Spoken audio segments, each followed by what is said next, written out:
Komiði sæl, þetta Pólitíkin, 24. þáttur, ég heiti Ingvar Pétur Guðbjörnsson. Á Íslandi eru 2 stjórnsýslustig, ríki og sveitarfélög. Bæði hafa skyldum að gegna gagnvart almenningi og bæði innheimta skatta til að standa undir þjónustu sinni. Við tilengum þennan þátt málefnum sveitarfélagana og höfum fengið hingað góðan gest, Aldísi Hafsteinsdóttur, bæjarstjóri Hveragerði, formann Sambands íslenskra sveitarfélaga, varaforseta Evrópsku sveitarfélaga samtakana, ef ég man það rétt, og Aldís einnig fyrrverandi formaður sveitarstjórnarráðs Sjálfstæðisflokksins. Vertu velkomin, Aldís. Takk fyrir. Ég ætla reyndar að leiðrétta þig aðeins. Einn af varaforsetum Evrópsku sveitarfélagasambandana. Ég held við séum 5 þar. En fyrsti Íslendingurinn. Já, ég er það. Sem nú bara mjög skemmtilegt. Aðeins í byrjun bara svona almennt sveitarfélögin. Af því að eins og ég kom inn á inganginum, við erum með 2 stjórnsýslustig. Ég er ekki viss allir viti kannski helsta munin. Hver er helsti munurinn á þessum 2 stjórnsýslustigum, þar að segja ríki og sveitarfélögum, þegar kemur að þjónustu við íbúa, og af hverju eru við með 2 stjórnsýslustig en ekki bara 1? Auðvitað heilmikill munur á ríki og sveitarfélag. Ríkið er náttúrulega, hefur löggjafavaldið og býr til rammana bæði fyrir náttúrulega umhverfið sem ríkisvaldi starfar í og sem sveitarfélögin starfa í. En sveitarfélögin, þau sinna fjölmörgum lögbundnum hlutverkum sem að eru mikið betur komin nær íbúum heldur en ríki geti nokkuð tíman sinnt. Þannig að sveitarstjórnarstigið eru þetta líka kannski, við getum kannski sagt líka að þessi arfur af gamla hreppafyrirkomulaginu. Það hafa verið þessar þröngu skilgreiningar sveitarfélag á Íslandi bara frá örófi alda.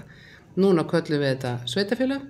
Áður fyrir vorum við með hreppa, við vorum líka með sýslur, þannig að það er ýmislegt sem hefur breyst, en sveitarstjórnarstigið stendur eftir, öflugra en aldrei fyrr, þori ég að fullyrða, og sinnir fjölmörgum mikilvægum verkefnum fyrir íbúa í landinu og mörgum af þeim verkefnum sem kannski íbúar verða hafa hvað mesta snertingu við.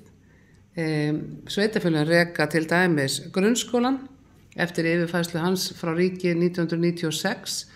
Við rekum leikskólana, við auðvitað sjáum að stóru leyti menningarlíf, við erum með íþróttastarf og auðvitað síðan málefni fatlaðs fólks sem voru flutt yfir til sveitarfélagin 2011.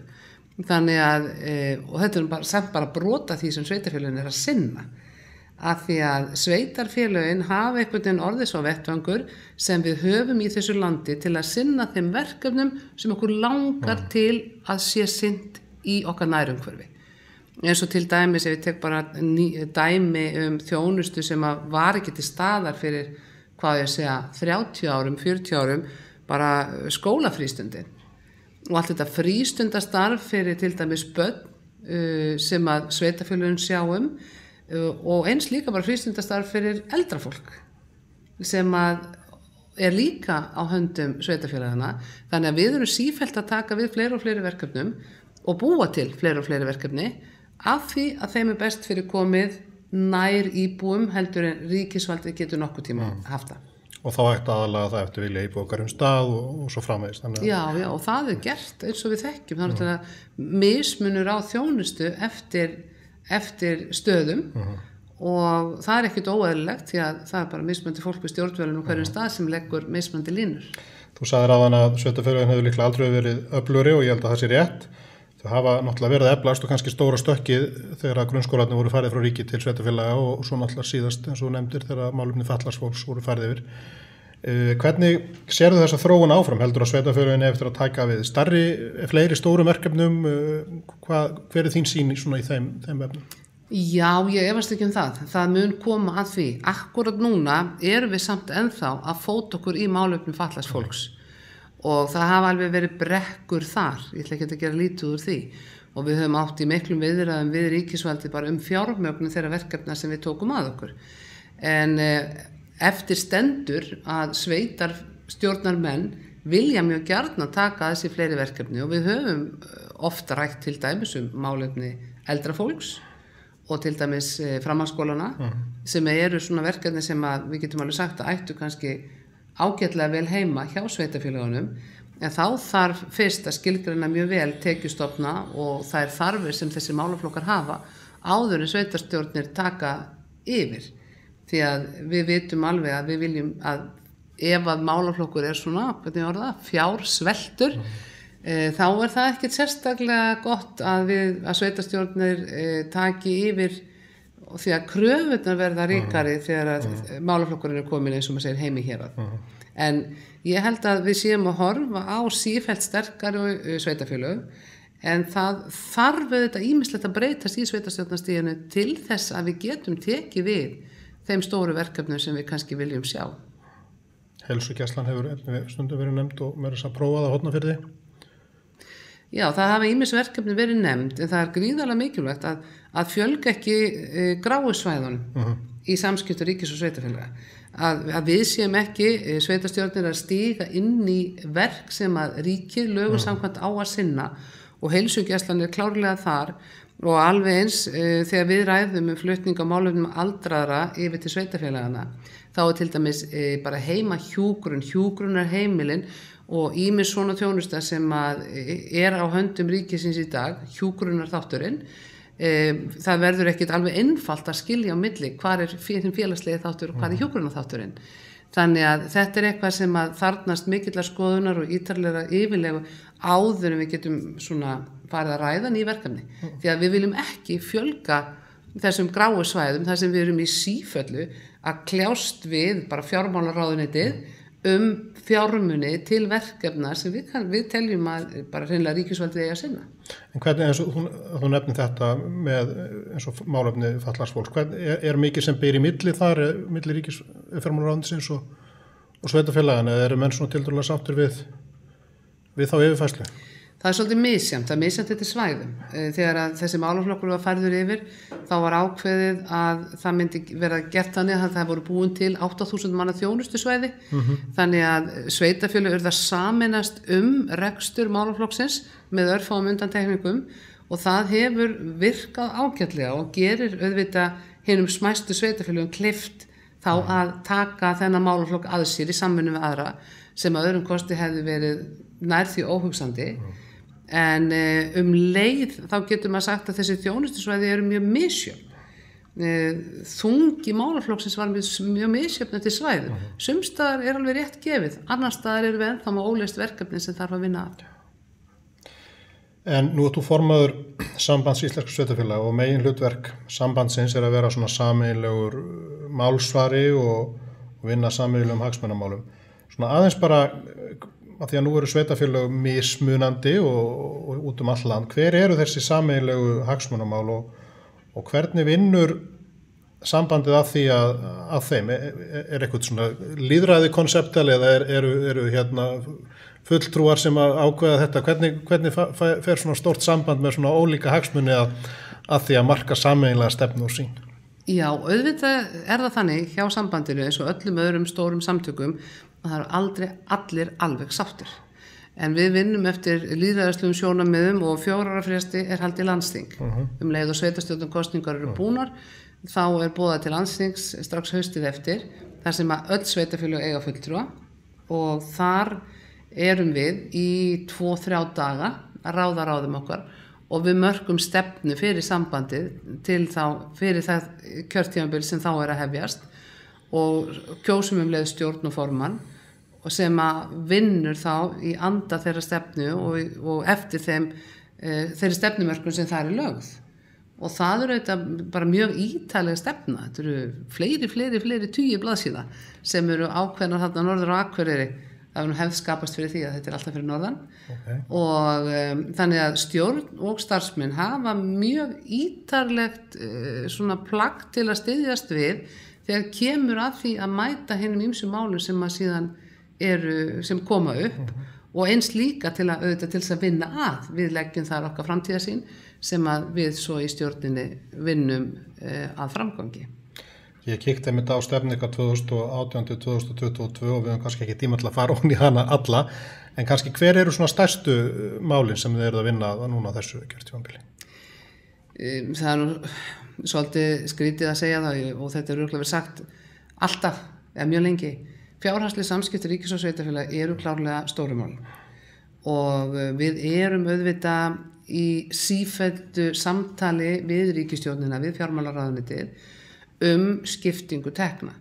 Með hvaða hætti við getum fengið fjármuni til að sinna þeim verkefnum sem að við eigum að sinna og gerum, því að óneitanlega finnst okkur tekjustofna sveitarfélaga mega vera veglegri og betur staðið að skiptingu tekna í þessu landi. Því að, og það við erum til dæmis með nefnd, kallum hana Jónsmessu nefnd, sem hittist reglulega og það eru fulltrúar sambandsins og ríkisstjórnarinnar, fjármálaráðuneytisins, þar sem við förum yfir þessi mál og leggjum línur og til dæmis í aðdraganda gerðar fjármálaáætlunar fyrir ríkissjóð, þá erum við þátttakendur þar. Þannig að þetta stóra málið. Síðan erum við þetta í sífelldri hagsmunagæslu, fylgjumst með lagasetningum, fáum send frumvörp og þingsályktunartillögur á vinnslustigi til þess að geta gert athugasemdir og fylgjum svo með þeim sem okkur eru ekki sendar til þess að tryggja það að það sé ekki verið að lauma inn í lögin einhverju sem veldur kostnaðarauka hjá sveitarfélögunum án þess að það sé að einhverju leyti bætt. En hvernig svona, nú sýndist mér að vera hátt í 30 starfsmenn held ég á sambandinu ef ég haldið það rétt. Hvernig hefur svona starfsemin verið að þróast? Þú nefnir yfirferð á lagafrumvörpum og það eru auðvitað mörg önnur þjónusta sem þau eru að veita sameiginlega fyrir sveitarfélögin. Hvernig hefur það verið að þróast? Er dagleg starfsemi sambandsins að vaxa og hver eru þá þessi svona helstu daglegu störf inn á skrifstofu sambandsins? Já, ég geti sagt að þjónusta sambandsins verður sífellt viða meiri. Verkefnin eru alltaf að verða stærri, þau eru að verða flóknari, bara í takt við það hvernig samfélagið er að þróast. Því að þau mál sem lúta að sveitarfélögunum og þar af leiðandi sambandinu, það liggur við segi, þetta er næstu því allt lítur að daglegu lífi borgar í þessu landi. Og þar af leiðandi eru verkefni okkar í stjórninni og starfsmanna mjög fjölbreytt og viðamikil. Eitt til dæmi sem að sambandi gerir er að við erum í samstarfi launa- og kjaramál. Þannig að okkar fólk semur við verkalýðshreyfinguna og launþegahreyfingarnar fyrir hönd allra sveitarfélaga á landinu. Og þau eru öll þar inni þá? Ja, svo til. Já. Það voru 1 eða 2 sem sögðu þessu úr þessu samstarfi núna á liðnum vetri. Annað nú komið inn aftur, en annars eru þau öll fyrir utan Reykjavíkurborg sem er sér. Nú hefur það verið stefna stjórnvalda að sameina sveitarfélög, fækka þeim og stækka þó þessar stjórnsýslueiningar og ekki bara þessar ríkisstjórnar, þetta hefur verið í umræðinu mjög lengi og oft ýmsar atrennur að því sem hafa tekist ágætlega. En það ekki allir sammála þessa stefnu og mörg lítil sveitarfélög sem vilja bara fá að vera í friði. Hver er þín afstaða í þessu máli? Mín afstaða í þessu máli er skýr og hún er svo sem þekkt. Ég tel það lífsnauðsynlegt fyrir sveitarstjórnarstigið að það eflist að öll sveitarfélög séu í stakk búin til að sinna þeirri þjónustu sem þau lögum samkvæmt eiga að gera. Og þegar ég orði þetta svona þá ég auðvitað að vísa örlítið til þess að það eru sveitarfélög þarna úti sem að þiggja eða greiða fyrir, þau kaupa þetta þjónustu, ekki að lítið úr því, af nágrunum sínum á svo til öllum sviðum. Og það eru auðvitað ákveðin aðferð við að reka sveitarfélag, en það kannski ekki svo besta þegar þú hugsa til þess að íbúar þínir eigi auðvitað að vera þáttakatir í þeim ákvörðum sem eru teknar. Ef að sveitarfélagið mitt kaupir allan þjónustu af öðru sveitarfélagi þar sem sitja einhverjir aðri sveitarstjórnarmenn og ákveða hvernig hlutirnir eru gerðir, þá erum við kannski komið svolítið langt frá þessum svona hinum kjörnum fulltrúum og því lýðræði sem við viljum sjá í landinu. Þannig að til skamstíma þá voru lög í þessu landi íbúafjölda. Ef að íbúatalan fór niður fyrir 50 þá var bara greip ríkisvaldi í taumana. Svo var þessi lágmarkstala afnumin, þannig að núna eru engin lög lágmarks íbúafjölda í sveitarfélögum.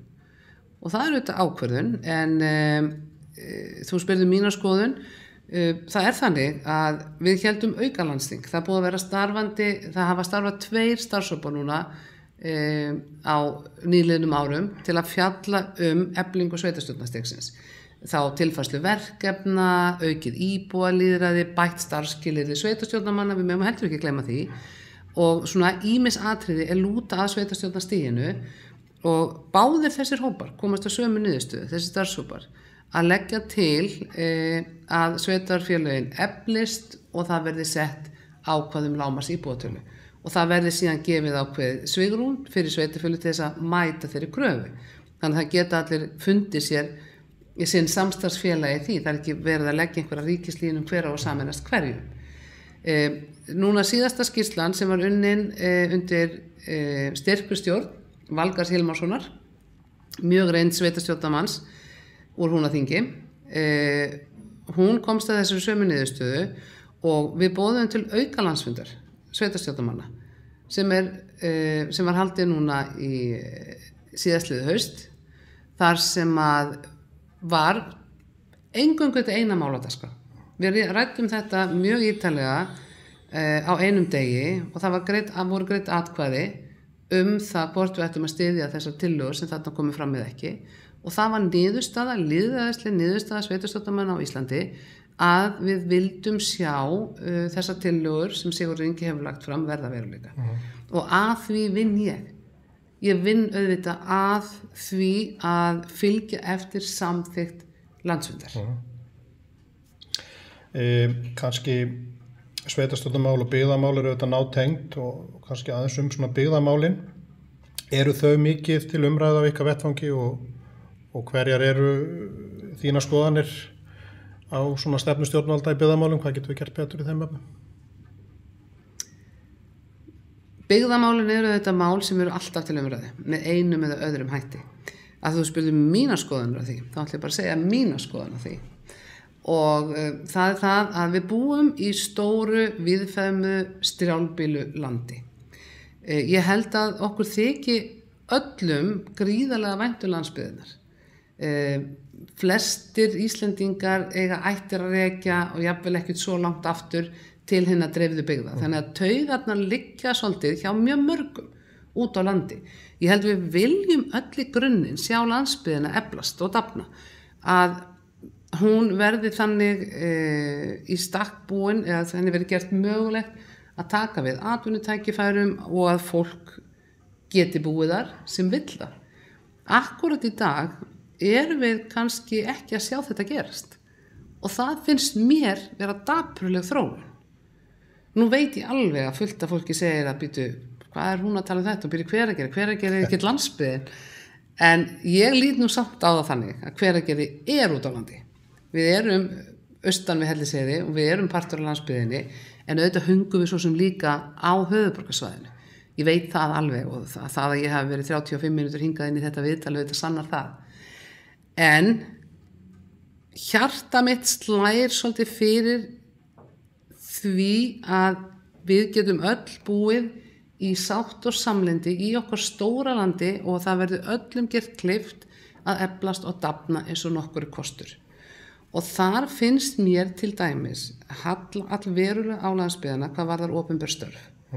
Og við erum búin að sjá fjölmargar ríkisstjórnir við að gera og semja og samþykja viðamiklar byggðaáætlanir sem hafa nú ekki borið betri árangur það að núna búa að með minnir 84% þjóðarinnar milli Hvítána tveggja. Hvítána upp í Borgarfirði og Hvítána á Suðurlandi. Og þetta eru þetta bara þorri þjóðarinnar. Ég var á ferðalagi daginn og þarna, mér finnst svo gaman út á landi og keyrði Melrakkasléttuna. Og þegar ég keyrði gegnum þær sveitir allar, þá slóða mig á þessu ofboðslega viðfeðmasvæði, þar sem eru fallegir þéttbýliskjarnar og gríðarlega falleg svona náttúru minjar og athyglisverðir staðir að skoða, búa sjálfsagt færri en í Hveragerði. Og sko, ég held að við þurfum að stíga kröfturu og stærri skref. Við þurfum að gera fólki kleift að búa út á landi og við þurfum að flytja störf. Það er bara algjör skilyrði. Það býr enginn á stað þar sem er ekki störf. Við verðum í sameiningu að vinna að því. Eitt af því sem myndur nú sjálfsagt létta mörgum svona það sem hefur verið rætt oft ein gátt fyrir leyfisveitingar. Í dag ef að fólk að fara að stað með fyrirtæki eða þarf að sækja leyfi þá þarf ofta að afhenda gögn til brunavarna og heilbrigðiseftirlits og byggingafulltrúa og ferðamálastofu jafnvel og svo framvegis.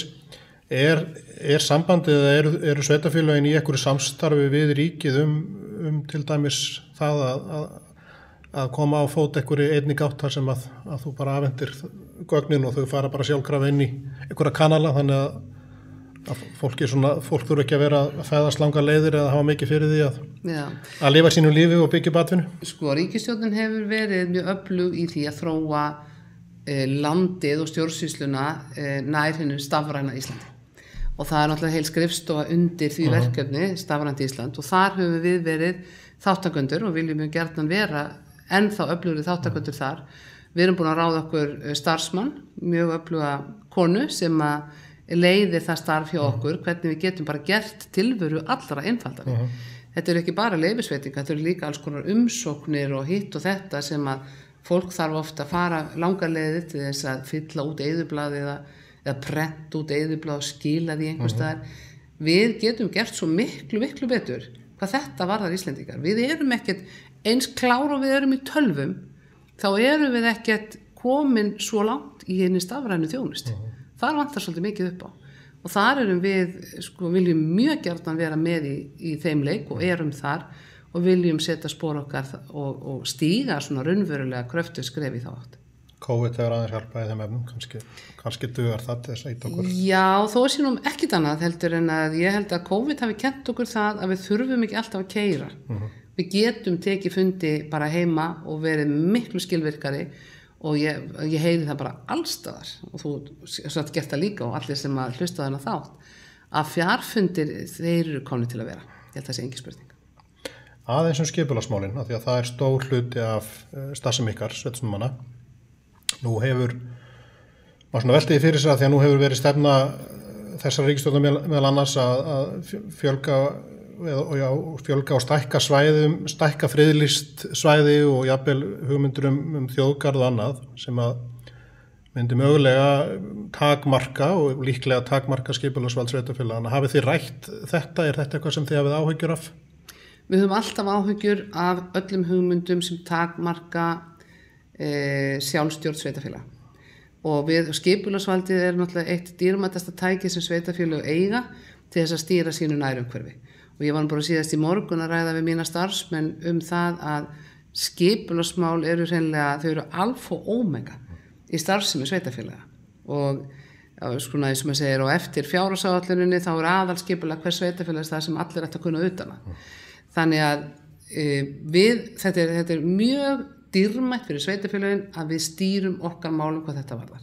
Þess vegna eins og varðandi miðhálendisþjóðgarðinn þá hefur lagt ríka áherslu á það að það væri haft öflugt samráð og við teljum ekki að þetta mál sé nógu vel undirbúið, það sé vanreifað og það þurfir hreinlega meiri tíma áður en að við getum farið að sjá einhverjar friðlýsingar eiga sér stað. Og þar þurfa sveitarstjórnarmenn auðvitað að vera fremstir í flokki að koma að þeim málum. En eru ykkar fulltrúar sambandsins, eru þeir í einhverjum samræðum eða viðræðum við umhverfisráðuneytið til dæmis í undirbúningi þess máls? Já, við eigum auðvitað fulltrúa í undirbúningi að miðhálendisþjóðgarði. Þannig að sveitarfélögin, við eigum gríðarlega fjölda fulltrúa í hinum ýmsu hópum sem eru að vinna að lagasetningum og alls konar málum hvað varðar starfsemi bæði ríkis og sveitarfélaga. Þannig og erum mjög ánægð með þá vinnu sem þar er innt af hendi. En síðan getum við sagt að það er ekki alltaf sem er hlustað okkar fulltrúa. Nei, en það er allavega nauðsynlegt að eiga fulltrúa við borðið. Aðeins kannski bara frá þessu og yfir í Hveragerði. Þú búin að vera bæjarstjóri Hveragerði síðan 2006 og Sjálfstæðisflokkurinn verið í hreinum meirihluta þar samfellt síðan 2006, hreinum meirihluta. Bara svona Hveragerði, hver eru helstu einkenni Hveragerðisbæjar og hvað er þetta stórt bæjarfélag, hvernig hefur þróunin verið á síðustu árum hjá ykkur, er ykkur að fjölga, hver eru svona helstu verkefnin? Já, Hveragerðisbær eru þetta mjög landfræðilega lítið sveitarfélag. Hveragerðisbær er 9 ferkilometrar. Já. Þannig að fyrir þá sem að svona búa í hinum stærri sveitarfélögum þá er þetta næstu því óhugsandi, en við erum í hópi mjög fínna sveitarfélaga, Akranes, Seltjarnarnes, Vestmannaeyjar og Hveragerði eru svona nett og smágerð, en það gerir okkur ekkert verri fyrir vikið og í staðinn þurfum við að hugsa mjög vel skipulagsmál, eðlilega. En Hveragerðisbær hefur vaxið og dafnað, ég liggur við að segja alla tíð, það hefur ég held aldrei komið það tímabil að það hefur fækkað stórlega í Hveragerðisbæ. Það hefur einstaka sinnum svona í takt við kreppur í samfélaginu hefur hætt að fjölga, en það hefur alltaf fjölgað í Hveragerði umfram landsmeðaltal. Þannig að, og síðustu árin það þannig eins og bara núna, þá hreinlega uppselt. Og við höfum kannski örlítið stýrt því sveitarfélagið með lóðaframboði, bæjarfélagið á sjálft mikið af byggingalandi, höfum verið að kaupa byggingaland undanfarin ár til þess ekki síst að geta stýrt þeirri uppbyggingu sem á sér stað, svona bæði hraða og því sem að þar fer inn á svæðin og við höfum lagt metnað okkar í það að byggja upp gott samfélag. Ég hef stundum orðað þannig, það hægur vandi að reka sveitarfélag en að byggja upp samfélag allt annar handleggur. Þannig að við erum mjög ánægð með það og auðvitað sveitarstjórn hamingjusöm með þá staðreynda til dæmis í skoðanakönnun Capacent varðandi ánægju íbúa, þá skorar Hveragerðisbær með hæstu sveitarfélögum og hæst í mjög mörgum málaflokkum. Þannig að ánægja íbúa eru þetta besta einkunnin sem við getum fengið reksturinn og við höfum verið að vanda okkur. Við reynum bara að vanda okkur í því sem við gerum og ég held líka að, ég vona allavega, að íbúar finni það að sveitarstjórninni, bæjarstjórnin okkar, þykir vænt fólk. Þetta svona, ég hef stundum sagt að þú áttu ekki að umgangast börn eða þykir ekki vænt börn, gaman að vera með þeim og þú áttu ekki verið sveitarstjórnin eða þykir ekki vænt fólk. Þannig að við erum alltaf að búa til þennan umbúnað utan lífið í bænum, reyna að gera það eins gott og hægt líka því að við búum þetta og við ætlum að búa það. Þannig að það eru allir að gera sitt besta. En hvernig þú nefndir áðan að þú hefur verið 35 mínútur í þetta viðtal, það væntanlega skapar rými sóknarfæri fyrir fólk héðan á höfuðborgarsvæðinu sem vill kannski sækja í rólegra umhverfi, barnvænna umhverfi en samt sækja atvinnu hingað. Er fólk mikið að flytja yfir heiðina? Já, mjög mikið og við sjáum þetta sívaxandi. Þegar ég byrja sem bæjarstjóri eða svona þegar ég byrja í pólitíkinni þá vorum við með þetta alltaf heimur handan heiðarinnar og þetta var svona markasetningin og síðan þá þetta alltaf verið eðlilegra og eðlilegra. Það líka ýmislegt sem að hefur gert að verkum að þetta bara hreinlega raunverulegu kostur. Þetta ekki bara raunverulega, þetta bara mjög einfaldur kostur fyrir fólk sem vill einfaldara líf. Það þetta einfaldara líf að búa í litlu sveitarfélagi út á landi þar sem að börnin lampa í íþróttirnar og vinirnir eru handan við horni og þú þarft aldrei að skuttla. Það bara óneitanlega annað. Hentar ekkit öllum, ég ætla ekki að halda því fram, en þeir sem að vilja kannski einfalda líf sitt, búi í stress, minna umhverfi og í fallegu umhverfi, ég ætla líka Hveragerðisbær nú þekkt fyrir gönguleiðir og gróður og fallegt umhverfi, þá þetta orðin hreinn valkostur. Við erum líka komið strætó, við erum í tengslum við strætó hér á höfuðborgarsvæðinu þannig að það eru 12 ferðir hingað inn í Mjódd, þar færðu bara skiptimið og heldur áfram í kerfinu, þessar 12 ferðir á dag og vegurinn orðið miklu betri og bílarnir orðið miklu betri og rafbílavæðingin gerir síðan að verkum og þú getur bara gert á hleðslu fram og tilbaka. Þannig að þú ert ekki eins og með bensínkostnað. Og svo þetta kostur við Hveragerði líka að við bjóðum alla þjónustu að þú þarft ekki að sækja neitt annað þannig að það bara ég auðvitað alveg heila þvegin Hveragerðingur, ég skal bara fúslega hjáta það. Þetta góð sölur að það. En hvernig, nú eru þið eins og bara öll sveitarfélög og bara við öll að takast á við COVID og efnahagsafleiðingarnar. Hvernig lítur það út hjá ykkur á þessu ári og hvernig þeir eru vantilega eitthvað byrjuð að skoða fjárhagsáætlun næsta árs? Hvernig svona heldur þú að þetta muni slá ykkur bæði á þessu ári og næsta ári? Ef við horfum bara á sveitarfélagið þá ljóst við erum að tapa tekjum. Við erum að tapa útsvarstekjum minna samt en við áttum von á. Það held ég sé að hluta til að því að ferðaþjónustinni Hveragerði hefur bara haldið svolítið velli í sumar. Hveragerði klárlega orðin sunnudagsbíltúr, margir flottir veitingastæðir, fín hótel, þannig að fólk á höfuðborgarsvæðinu sækir svolítið til okkar sem ánægilegt, mjög svo. Þannig að útsvarstækjurnar hafa kannski gefið minna eftir en við óttuðumst, en við erum samt ekki að sjá þá aukningu sem við höfum skrifað inn í fjárhagsáætlun 2020.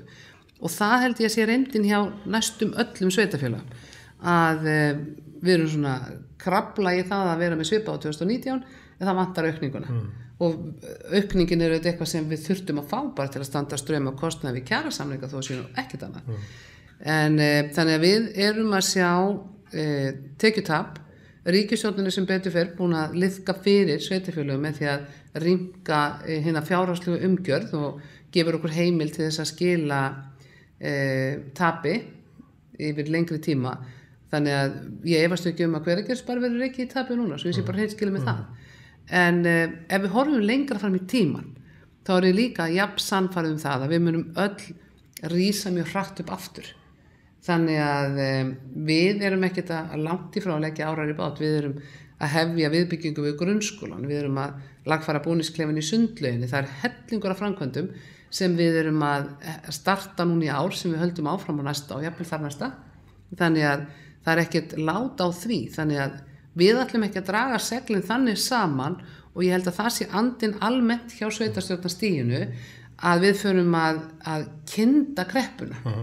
Þannig að kolröng viðbröði að gera það og það hið opinbera sem getur haldið uppi öflugu atvinnulífi þegar svona bjátar á eins og gerir núna og okkur bara skylda til að gera það.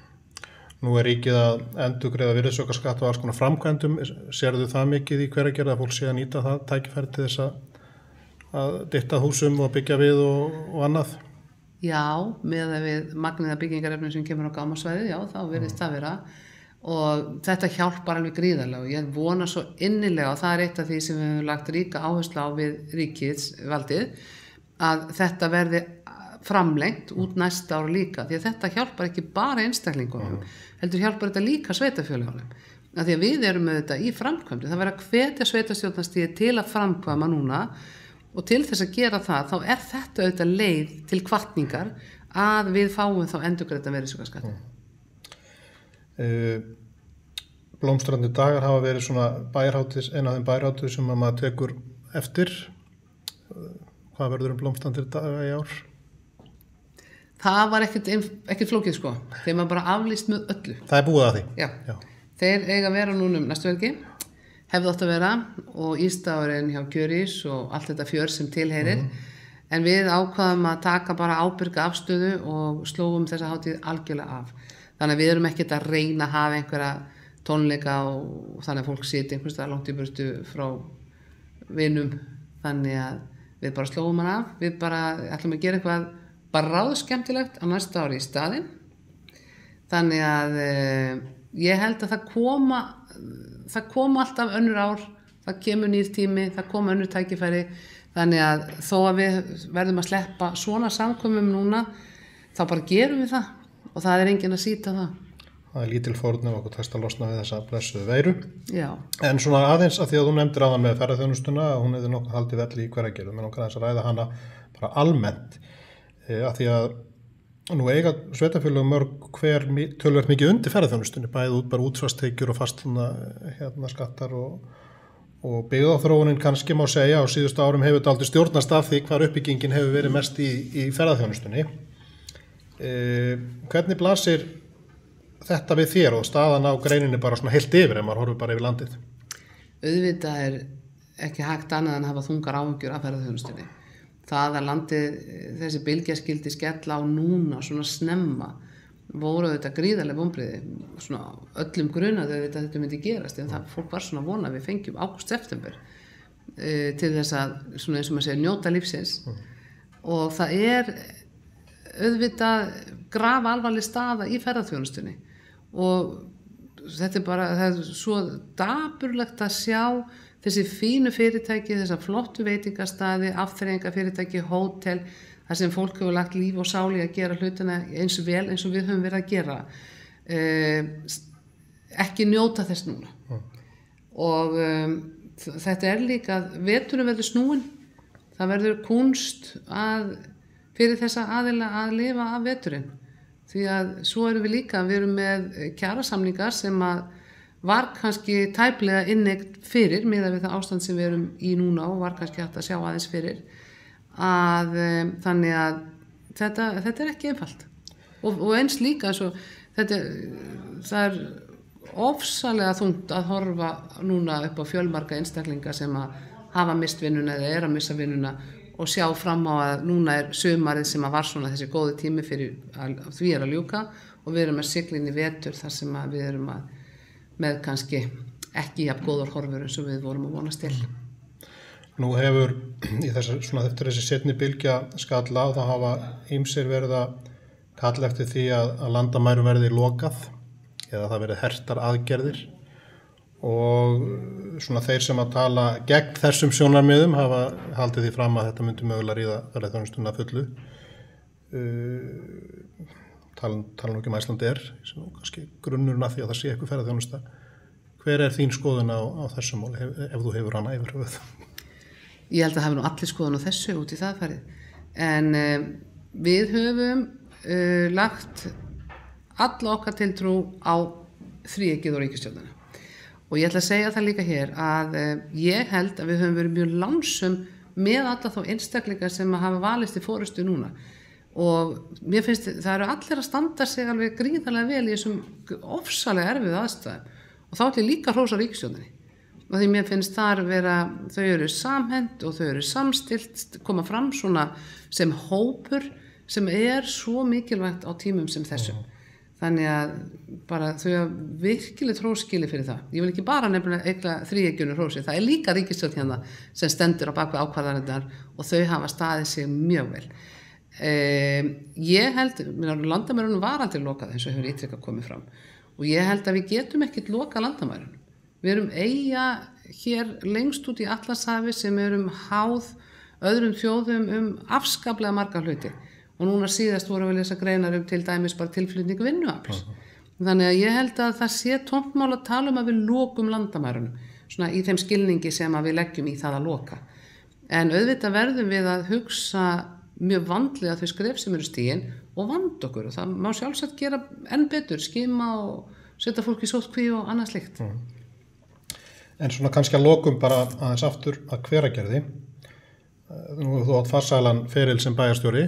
Hverjar svona eru stóru áherslunar sem að Sjálfstæðisflokkurinn og Sjálfstæðismenn hafa komið til leiðar á þessum 14 árum í Hveragerði og hvaða stóru verkefni eða stóri árangur það sem að þú ert svona hvað stoltust af á þessum árum? Já, ég held að ég sé stoltust af því svona fyrir hönd bæjar fulltrúa allra að það hafa komið á ró á samfélagi og ég ætla ekki að eigna mér það.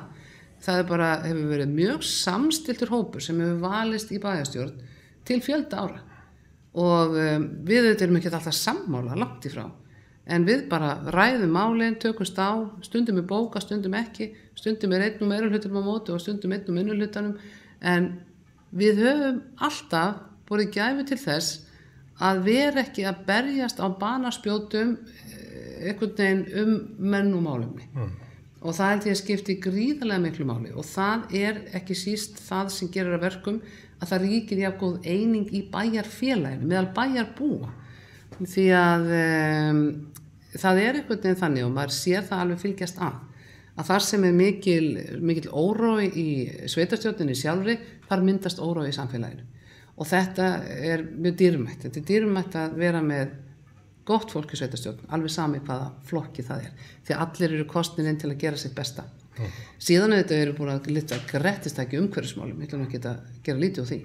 Það búið að við höfum lagt ofurkapp á það að planta og þar segjum við alltaf að það verður að pota þessu niður því annars verður þetta ekki að vaksa og það langtímaverkefni, við erum að búa til svona pínulitla paradís þarna inn í landi. Okkur langar til þess að þegar að fólk keyrir inn í Hveragerði þá segja það, nei, þetta er þessi í útlöndum. Það svona framtíðarsýnin svolítið að við séum með marga veitingastaði, við séum með fallegt umhverfi, fallegar gönguleiðir, fjölbreyttar gönguleiðir og við vinnum svolítið með þetta vámoment að þú getur labbað götu og sett, nei, vá, þetta er smart. Og já, svo labbar í næstu, hei, hér er skiltið, vá, þetta er flott. Þannig að við höfum alveg meðvitað unnið í því að fegra og bæta bæjarfélagið útlitslega séð og síðan erum við líka náttúrulega búin að byggja glænýja leikskóla, þannig að núna komast öll börn inn, eins og núna erum við að taka inn börn sem að verða einsás í september og byrjun október. Þannig að við erum bara mjög meðvitað að búa til samfélag sem fólk vill búi og fær góða þjónustu. Og ég held og við munum halda því áfram. Við erum til dæmis núna að starta byggingum í samvinnu við ríkið með nýtt hjúkrunarheimili. Þar sem við útrýmum tvíbílunum, allt í einbíli og það verður væntanlega alútboð sem fer í gang núna á haustmánuðum. Þannig að ég hlakka mjög til að sjá það verða veruleika og það verður væntanlega stóra málið á næsta kjörtímabil ekki síst þegar að elsta kynslóðin okkar fær svona frábæran aðbúnað. Ég held að við látum þetta verða lokaorðin í þessum 24. þætti Pólitíkurinnar. Aldís Hafsteinsdóttir, þakka þér fyrir að koma og fyrir þetta skemmtilega og fræðandi spjall málefni sveitarfélaga og Hveragerði. Gangið sem besti í þínum störfum. Takk fyrir, sömuleiðis.